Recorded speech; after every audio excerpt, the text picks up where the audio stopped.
Welcome back, chapter 31. Please tell me you're joking, she said. Max tried to stare her down. He wasn't good with eye contact, never had been. Like he said before, he felt it was overrated. Still, he persevered. Her name was Laura Ford, and she ran the criminal investigation unit for the Boston area. Right now, Lauren was the one giving off the much more fiery glare. I'm not good with jokes, Max said. So let me make sure I get this straight. Lauren stood behind her desk and started pacing. You want me to authorize my lab to run another DNA test to make sure the murder victim was really Matthew Burrows? Precisely. A case that's what, 5 years old? More like 6. And where we already arrested and convicted someone? That's correct.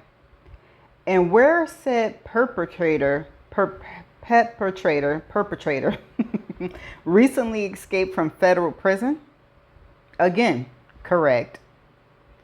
And where it's your job, as far as I know, to apprehend him and put him where he belongs, not retry him.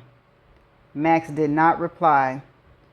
So, she asked, hands spread, why do you need a DNA test on a long deceased victim to find an escaped convict? Did you run one the first time? Lauren signed. Did you hear me say another DNA test? I did. Does that imply we already ran one? It does, Max agreed. And let me explain, that's not protocol. We already had a positive ID, despite the body's condition. People watch too much CSI. In reality, we rarely do DNA tests on murder victims. No law enforcement in the land does. We don't do fingerprints tests either. It is only done when there is doubt about the victim's identity. There was none here. We knew who the victim was. But you still did one. Yep. Because like I said before, every jury member watches too much TV. If you don't have all the forensics and DNA, they figure you don't know what you're doing. So it was overkill, but we did it. How? What do you mean? Did you compare the victim's DNA to the mother's DNA or the father's or... Who remembers? You realize, of course, this was a high-profile case for us. I realize that, yes. We didn't make any mistakes. I'm not saying you did. Look, you still have the victim's blood on file, right? Sure. I mean, it's stored in the warehouse, but yes, we have it. And we have David Burrows' DNA in the system. That was a routine matter now, Max knew. Every prisoner's DNA is automatically added into the data bank when they are convicted. Doing another test, opening this door in any way, Lauren Ford said, it's a big deal. Then keep it quiet, Max said. This is just between you and me. Do I look like a lab tech?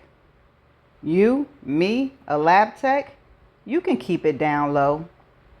She frowned. Did you really just use the term down low? Max waited. I could just tell you to get the hell out of my office, she said. You could. It was a righteous bust. It was done by the book. A cop's son, a popular cop's son, was the perp, and we still made sure no one played favorites. Admirable, Max said. She leaned back, started gnawing on her fingernail, Max style. I'm going to tell you something in confidence, because any way you look at it, this was a righteous conviction. I'm listening. The DNA lab back then? What about it? They made a few mistakes. What kind of mistakes? The kind where you suddenly quit your job when an internal investigation starts and moves overseas. Silence. Shit, Lauren said. Are you telling me it's not the kid? I'm telling you, Max said. to run the test.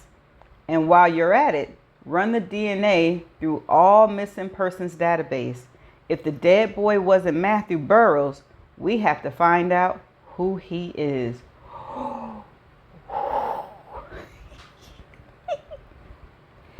Rachel's car is allowed on the tarmac. One of the perks, I guess, of flying private. After we deplane, the two goons shake my hand with much gusto. Bygones, the shut the fuck up guy asks me. Bygones, I say. I get in Rachel's car. She looks at the plane and says, the perks of criminality. Yep. We start driving. You want to see Cheryl, Rachel says to me. Is this about the fertility clinic? Uh-oh. She ended up going to David. Oh. It's not a coincidence, Rachel. You keep saying that. Her grip on the wheel tightened. I need to clear the air about something. Uh-oh, she about to tell him, y'all. About what? It's old news. It shouldn't matter anymore. But her tone says that it matters a lot. I turn to her. Her eyes are too focused on the road in front of her. Go on, I say. I helped Cheryl make an appointment at the fertility clinic. I am not sure I understand what she means. When you say helped, I met the manager of Berg Reproductive through Hayden Payne, she said. So I called her and made the appointment. Instead of Cheryl? Yes. That hardly seems like a big deal, I say. I mean, I wish you told me about it. I said the appointment was for me. Rachel swallows, her eyes still on the road. When Cheryl went, she used my ID instead of her own. I take in her profile. My voice is oddly calm. Why would you do that? What do you think, David? But the answer is obvious. To hide it from me? Yes. I feel tears push their way into my eyes, but I don't even know why. I don't really give a shit anymore, Rachel. It isn't what you think. I think Cheryl wanted to explore getting donor sperm and for me to never know about it. I think you conspired to help her. Am I wrong? Rachel kept both hands on the wheel. You learn in prison, I say. Nobody's on nobody's side. I'm on your side. I say nothing. She's my sister. You get that, right? So you went along with it. I told her it was a bad idea, but you still went along with it. Rachel carefully hits the turn signal, check her rearview mirrors, and change lanes. Even after not seeing her for 5 years, I still know her so well. Rachel? She didn't reply. What are you leaving out? I asked. I didn't agree with what she was doing. I thought she should tell you. I wait for the proverbial shoe to drop. And once Cheryl didn't go through with it, I thought what? Rachel shook away my question. How did you find out Cheryl went to Berg? Someone at the clinic left a message on the home answer machine. Think about it, Rachel said. Why would they do that if her patient's records were all in my name? I stopped. It takes me more time than it should. You? She kept her eyes on the road. You left that message?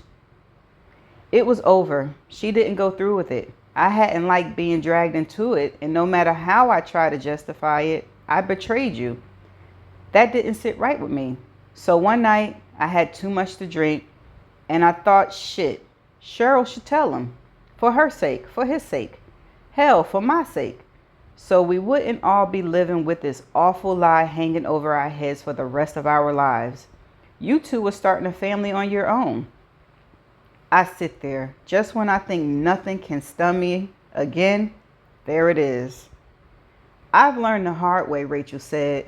Lies like that, they stay in the room. They never leave. They rot you slowly from the inside. You and Cheryl couldn't build a family on a secret like that. And yeah, okay, it wasn't my secret to tell, But Cheryl made me part of the deception. That secret was poisoning our relationship now, too. Yours and mine. So you decided to end the secret, I say. Rachel nods. I turn. David, doesn't matter, I say. Like you said, it was a long time ago. I'm sorry. Something else in me breaks. I need to get off this subject. Does Cheryl know I'm coming? Rachel shakes her head. You told me not to tell her. So she thinks it's only going to be me. We're supposed to meet in her office. How much longer? Half an hour, Rachel says, and we fall into silence. That is the end of chapter 31. I'm going to let it marinate. Because I said I wasn't going to say anything. I said I wasn't going to ask no questions. Guess what? I'm going to see y'all in the next chapter. Bye.